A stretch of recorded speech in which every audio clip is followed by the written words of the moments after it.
Welcome to the latest iteration of Advise Health's LinkedIn Live presentations. I'm Matt Kochansky. I'm the SIU Director for Advise Health, and I'm here with Wade McFall. And today we're going to talk about lead generation and handling of leads and case management and workload and staff management and how not to get behind the eight ball when it comes to the numbers of leads and how to triage them. Wade, you and I both came from the OIG. I was there for 17 years with HHS and another 9 years with the NASA OIG. I came to Advise after spending 9 years with the UPIC, the Northeast UPIC. That's the CMS contractor for fraud, waste, and abuse in the Medicare and Medicaid programs. And I've been at Advise now for about a little over 2 years, and I'm now running the SIU for us and happy as a clam. And Wade, I know your background is similar.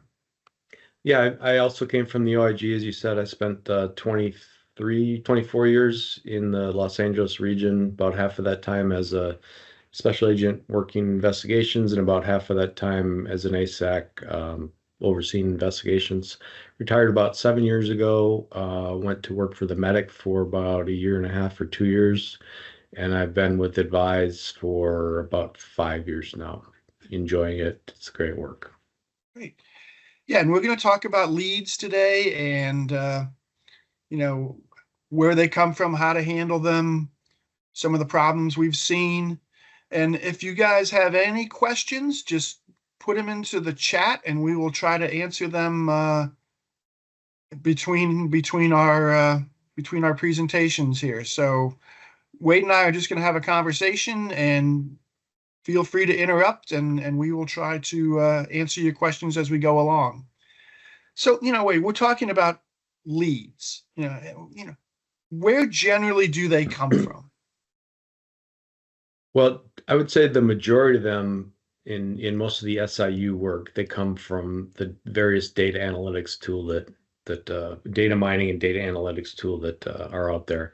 One of the things we've talked about quite a bit is the kind of the effectiveness of getting leads. The various systems are efficient at generating leads, but one of the things we want to kind of remind people of or bring up is that you want to have a good balance between the resources you're spending on your tool itself, because they can become very expensive, and the resources that are spent on that as maybe looked at as being taken away from the actual investigators or the investigative budget, for lack of a better term.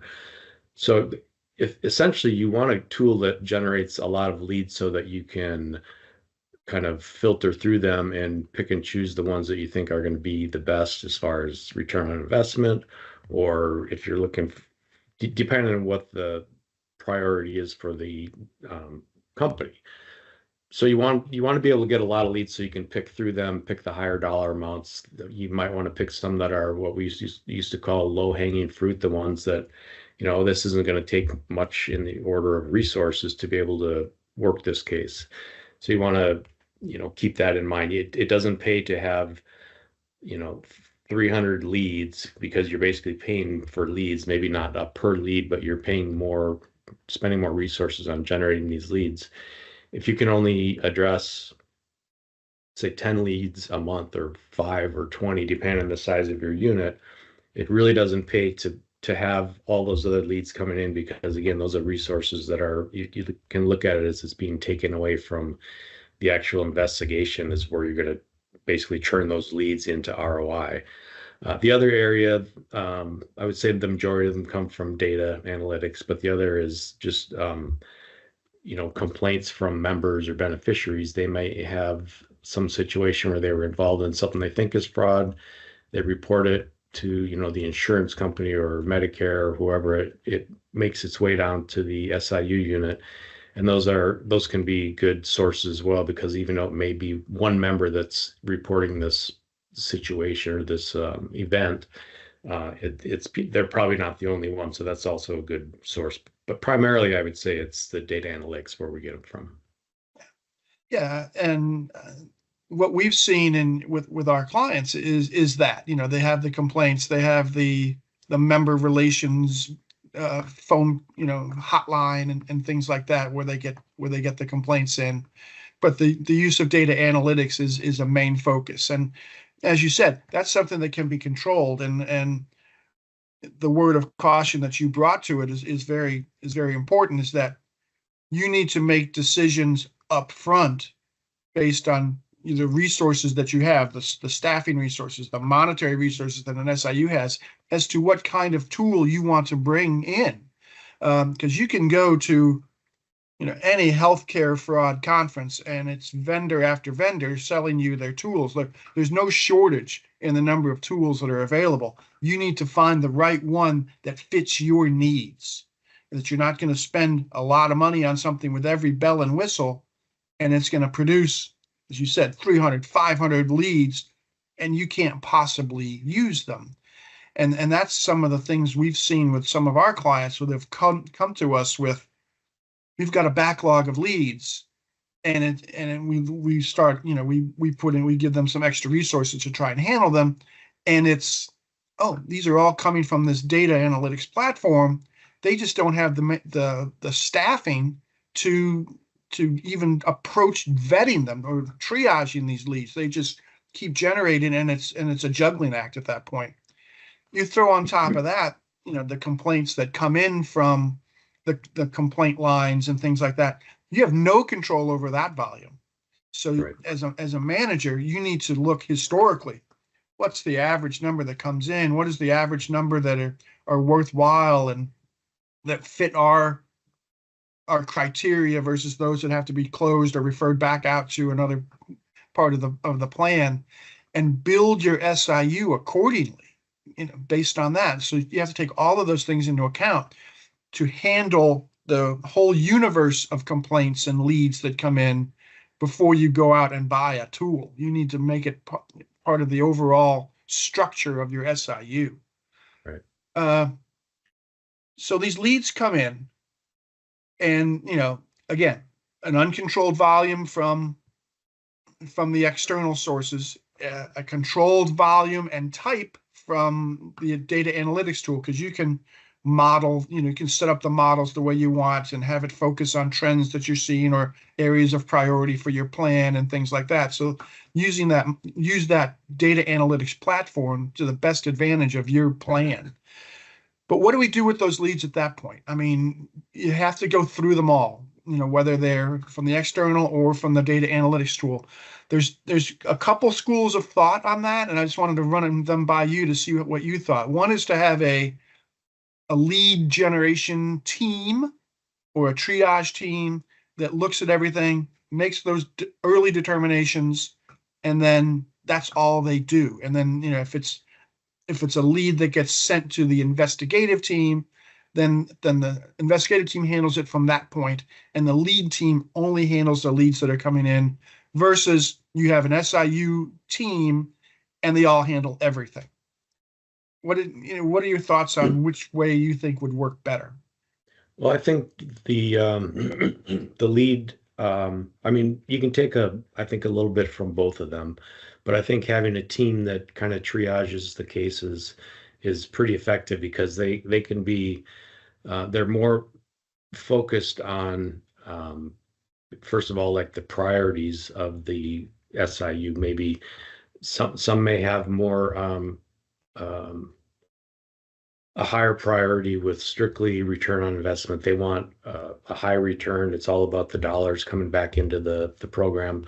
Others may work a little bit more closely, excuse me, with law enforcement. So then they may be looking more for referrals to law enforcement. And I think every company is a little bit different, but the leads can be addressed based on those kind of priorities of the company. So if it is lead generation to law enforcement, they're going to look at the cases at a different angle, with a different eye, than if you're strictly looking for, we want the most money returned at the end of the year that we possibly can. So, and I think in that sense, it's better to have somebody who's focused, whereas the you can let the investigators know what the priorities are, but you might have, I've come into situations where we come from, referrals were more of a priority. And in the corporate world, it's probably a little bit different in general, where it's more ROI based. But I think if you have somebody whose duties are to vet those cases, as opposed to have everybody that might have a different idea on what's a better case. And we talk about the different areas of prioritization all the time. And just to run down a few of them, obviously the main one is patient harm. If it's something that's where members are getting injured or it's harming people, that's always got to rise to the top. Coming down at kind of the order of importance, I think, is the dollar loss is next. Each SIU is going to have like a threshold of cases they want to address, and obviously the higher the dollar amount, the better. But then you get into different things like the impact the case might have, the egregiousness, maybe is there a deterrent effect? If we have this case and it makes it to the press, is this going to have a bigger, cast a big effectiveness on the community, other similar providers? The other thing is the effort level. You might have a case that this is going to take an investigator months to work and hundreds of hours. And you might have something frankly, it's a simple investigation. We used to call them the low-hanging fruit. If you want to throw some of those into the mix, that won't take as many resources, but will bring you some ROI. So I think in a combination of having somebody vetting those cases, a lead vetter, with those prioritization kind of goals in mind, I think that's probably the most effective way to whittle down the mass of referrals you're getting to like a workable subset of those. Yeah, and I think you're right. I'll talk about the other approach, but I want to go a little bit more into what you're saying. It's creating these subject matter experts. Yeah. Within your team that see these leads every day, and they see patterns in them. They, that if, lead one goes to this investigator, lead two goes to another investigator, they're not talking. They don't know that, oh, that they're connected, or right. This is the same as we saw last week for the same type of provider. This might be a trend. So, that raises up the prioritization of those things because they start seeing those things in common, where if they're spread across the whole team, you don't get that. Right. So that's very important. The other is, going back to that, you get these complaints from members, one complaint comes in from a member about a provider, who cares, but all of a sudden you start seeing multiple complaints completely unconnected, other than they're talking about the same provider or the same group or the same procedure code across groups or whatever it may be. A subject matter expert is able to make those connections. So I think that's a great approach to have a triage team if your resources allow it. I mean, lots of SIUs, they don't have the resources to do that, but if you do, it is probably the preferred way to do it. The other way is if you're just going to be giving the leads to the investigators, you have to make sure up front that your investigative team is large enough to handle that, because if not, you've got to take into consideration the percentage of their time that it's going to take them to, separate the wheat from the chaff by going through all of these leads and saying, oh, this one's good, this one's not, and spending time, administrative time, closing out the ones that don't, referring them out. So all of those things take away, as you said, from the investigative time. So that has to be taken into consideration when you're deciding what's a good caseload for an investigator. How many leads should we be bringing in through the data analytics tool? That type of thing has to be taken into consideration as you're building up your SIU team. Okay, so you have the leads, you've got them. And one of the things about prioritization, CMS puts out in their program integrity manual, they break out priority of leads based on subject type. And you brought the best ones up, patient harm and abuse, always a number one priority. With the UPICs, we had to respond to those within 2 days and get those things to the right entities, the state licensing board, the state QIOs, the federal QIOs for the Medicare and Medicaid. Those things take priority over everything else. Loss to the program, priority areas of the program. And again, a team of experts much better able to handle how to prioritize those leads. So once we have the leads in place, how do we make sure now that they're going to be, and they've gone to the investigative team, how do we make sure now that they're going to be progressing forward and there's still not going to be this backlog of leads that, everything just starts bunching up at the beginning? So their processes and they're getting them out to the investigative team. What happens from that point? Well, I think there's two kind of key elements that have to be addressed, and they will vary a little bit on the investigators, maybe skill set or history, what they're used to doing. But the first thing is you have to get an investigative plan. What is it? What's the allegation? What are we trying to prove? How are we going to get there? What are we going to do?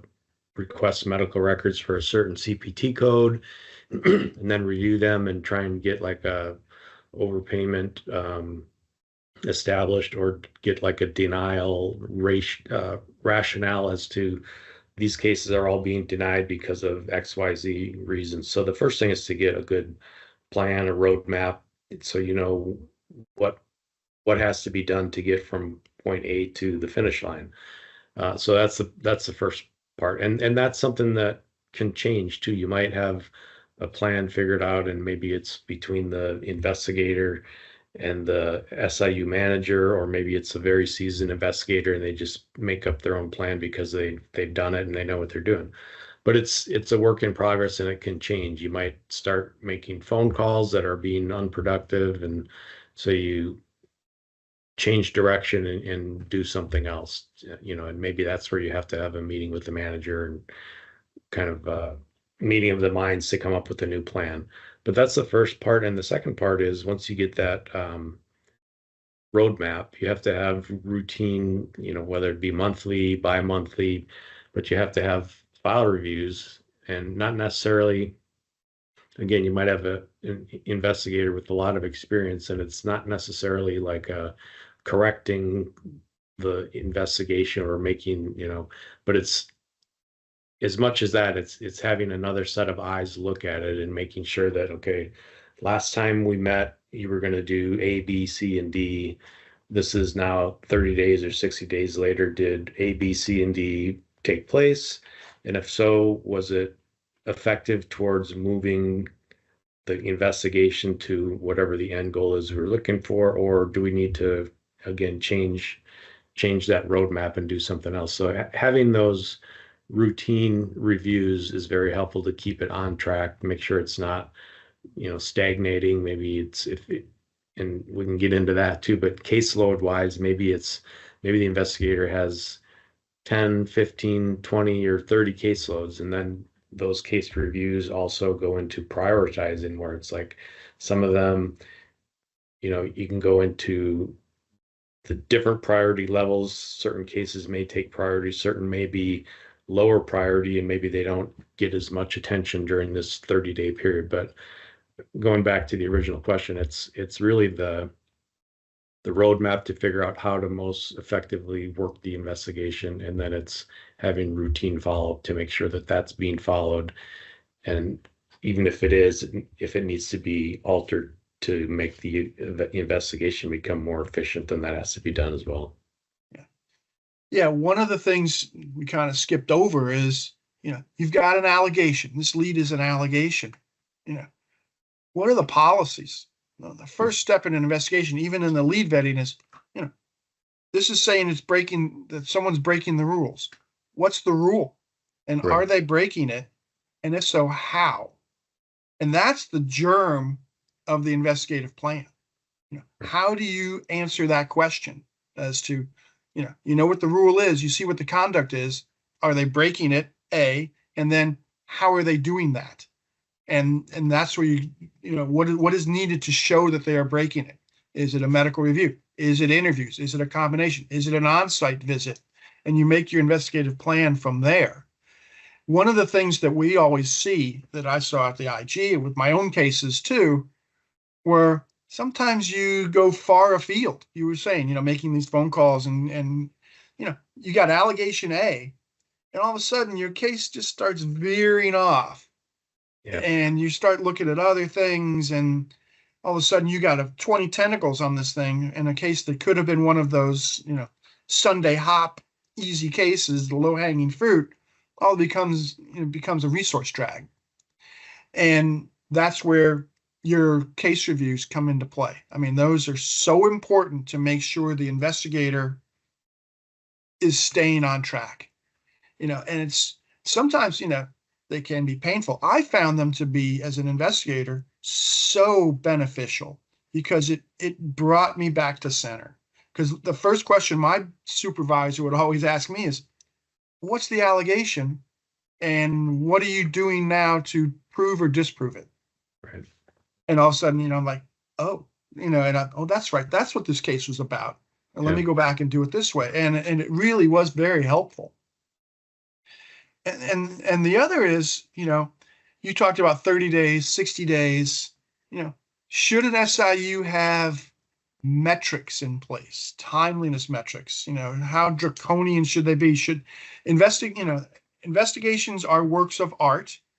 Some of it is based on science, but each one is different. So how do you objectify them by putting metrics on them? What are some of the ones that you think should be put in place, if any? Well, I think one of the key ones is, as you mentioned, is like a timeliness metric, because it can be very easy, again, with big caseloads, something has to be on the back burner. They can't all be, but sometimes something has to be depending on the caseload. So it's important because it's easy to kind of get sidetracked on one case where your focus is you're going 100 miles an hour on one case and the other ones tend to be lagging behind. So having those, whatever 30, 60, 90-day case reviews is a good opportunity to step back and say, okay, I know this case is going well because that's what I'm spending all my time on, but I have to go back and look, is there something that's lacking now because I need to refocus and, like you said, come back to center. So I really think the main thing is, it's really two things, but it's timeliness is probably the main thing. And then it's a matter of, as you pointed out, are we still on the right track? We're going back to, this is the violation. This is what has to be proved. It's a little different with an SIU, but if you go back to the IG days, it's like, what are the elements of the crime that you're gonna charge? It's a healthcare fraud, or it's a false statement, whatever. What are those elements, and are you still working towards?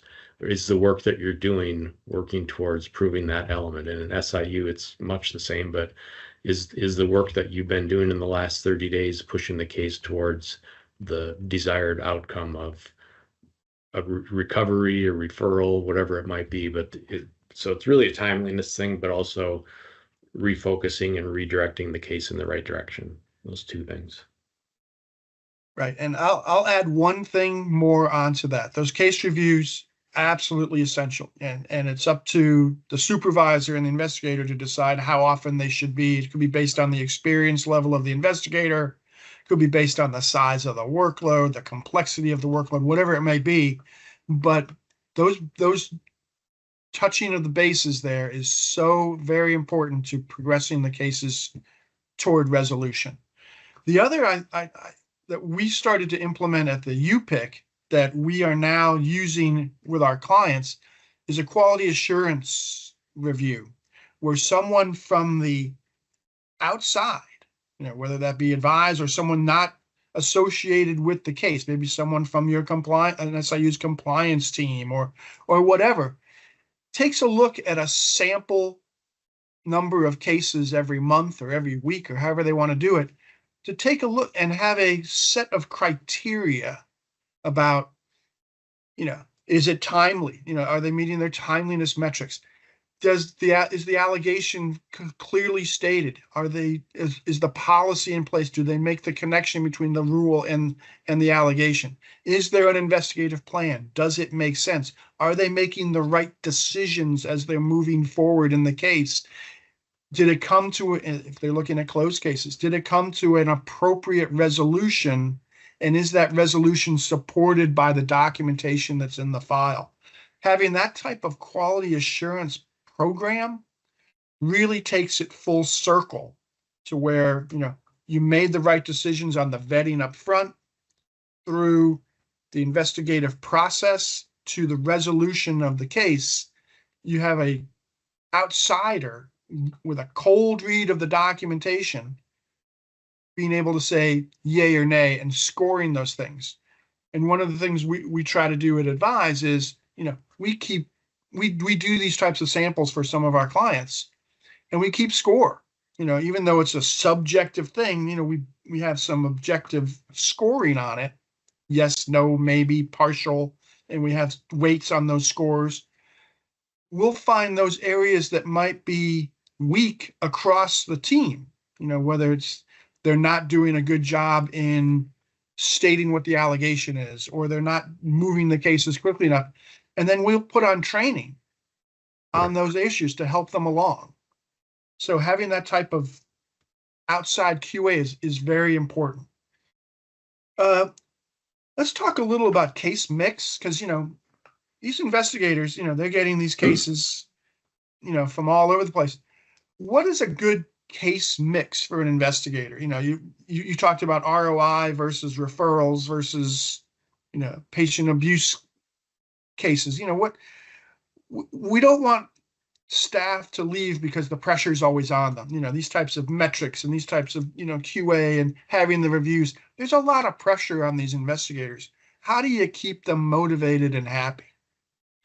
Well, I think one area that's important is and it's kind of like a two-prong approach, but I think you want to assign cases based on their strengths. You might have somebody who's a data person that they love just digging in data. So there's really two approaches. You can have them work the cases that are going to involve more, data analytics. Maybe somebody's not so strong in data. Maybe you give them a case that the data analytics generated the case, but there's not going to be a lot of day-to-day data involvement, a lot of D's there.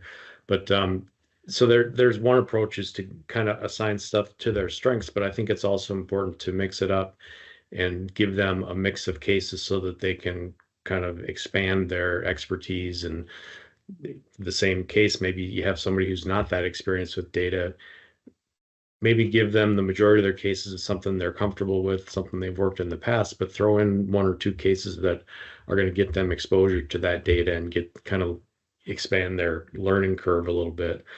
So I think that's good. I think agents or investigators can be I still do it too. yeah, can get bogged down if they have the same type of cases. Maybe they're working. I think people will get bored if they're working all podiatry cases or whatever, the same type Plus of your Eric case. Rubinstein. That's all he ever worked. Yeah, that's true. Another story there. But I think having a good mix is good because you want to keep them interested, that you don't want to get bored. But I think the main thing as far as like retention, as you mentioned, is just not overwhelming them. I think you might have somebody who can handle 30 cases just because of their background and the way they work the cases, and you might have somebody who's kind of tapped out at 15. If they're at their limit at 15, giving them another 15 is going to do nothing but frustrate them, and then they're spinning their wheels and they're making more mistakes because they're kind of overwhelmed. So I think having not only the right type of case, but the right number is probably the crucial thing. And you might have, And you're going to see that in those file reviews.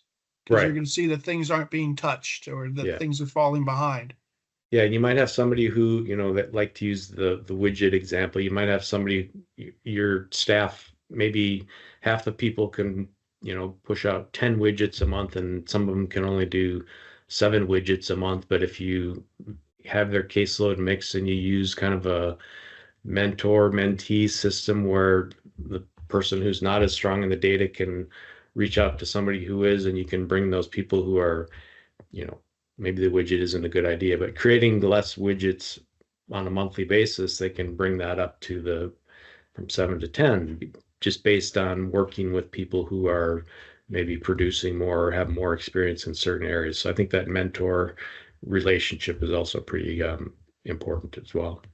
Yeah, it's sharing the lessons learned. It's sharing the best practices. It's sharing the experiences of the SMEs. That we'll go back to the lead team there. And being able to then benefit from that. Right, everybody benefits from, what is it, the all boats rise in the wake, or whatever it might be. Whatever, I can't remember the expression, but yeah, you use your talent to the best of its ability, and also share it. Share that talent so others can benefit from it. What about if we do have a triage or a lead generation team, how do you see one of the drawbacks of having that bifurcated SIU is, I'm just on the lead team, you guys do the real work. How do you stop that kind of mentality?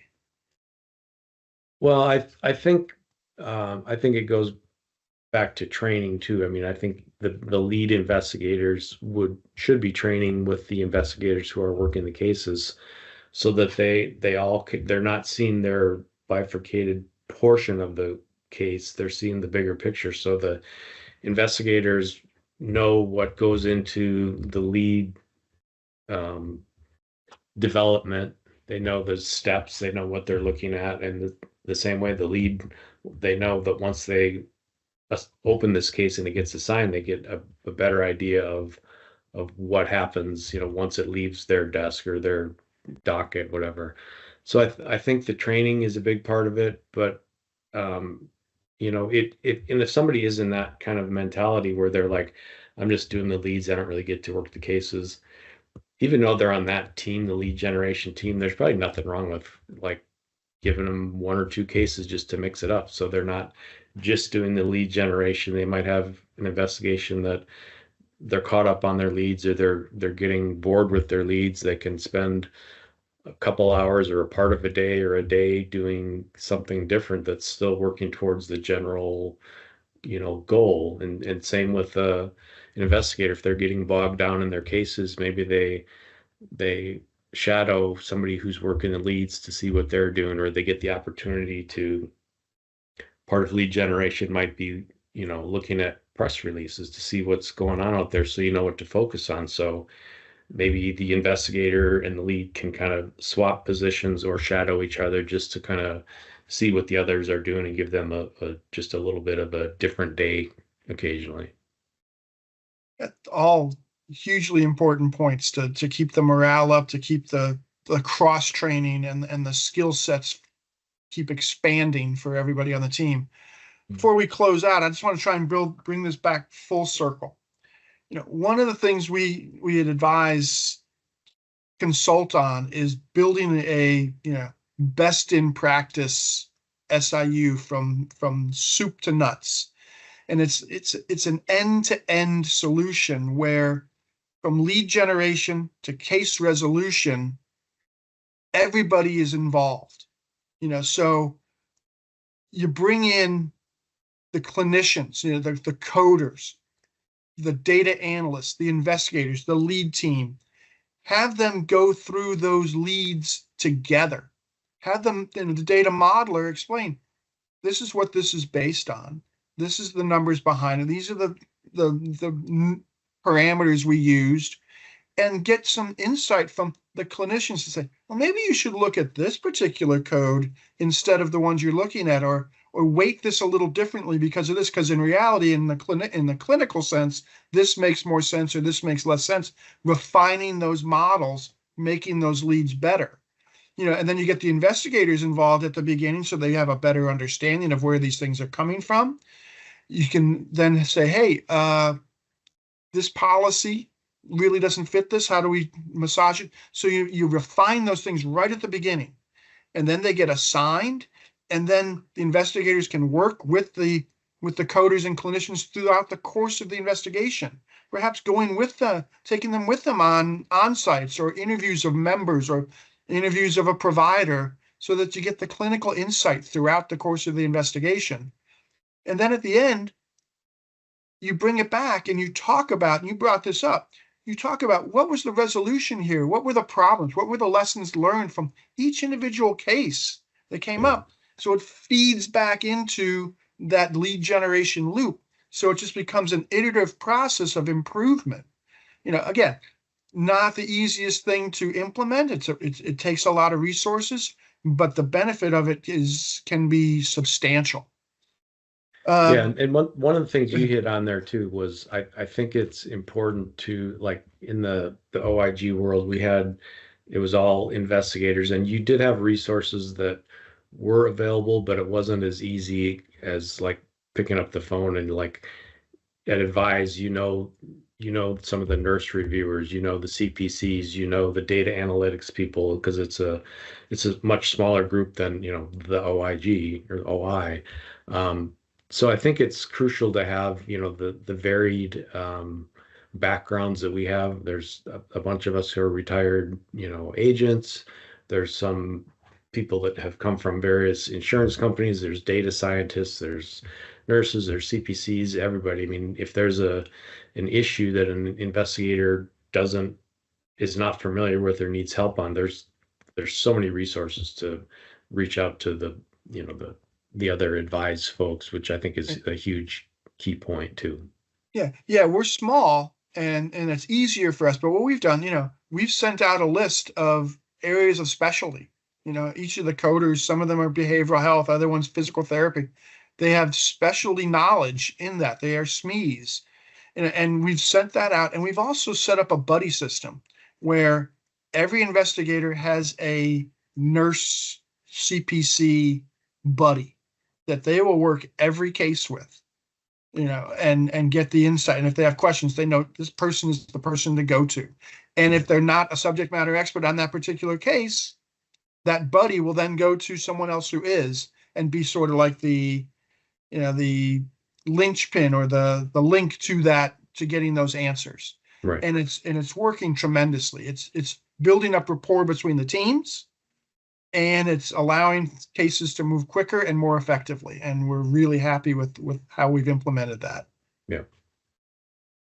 I think that's going to wrap it up for us. I think we've talked this thing to death. We've talked about the leads all the way through case resolution and some best practices and things to avoid. And thank everybody for listening. And we've got other LinkedIn Lives coming up throughout the rest of the fall and the winter. We've got our 100th OIG roundtable coming up. So we'll see. I think that might be next Friday. So there might be some surprise guests on there, I've heard. So we'll see how that goes. But in the meantime, thank you for listening. Thank you for getting our newsletter. We've got 38,000 followers on LinkedIn or whatever it might be. I'm not a social media guy, but supposedly we've grown about 4 times in the past year. So we're hugely happy about that. And keep us in mind, folks.